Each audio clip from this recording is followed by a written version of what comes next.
Step 1. Open the box, remove the product, and lay out all components neatly. Step 2. Clean the insulation area thoroughly and apply adhesive promoter.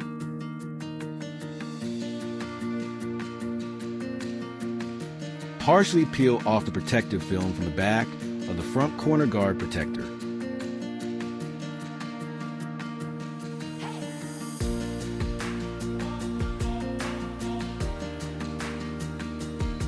Align it in the correct position. Press firmly to secure it. Then remove the remaining protective film. Repeat the same process on the other side.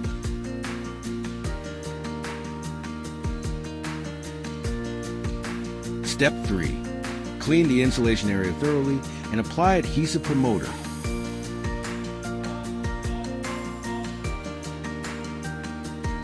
Partially peel off the protective film from the back of the rear corner guard protector.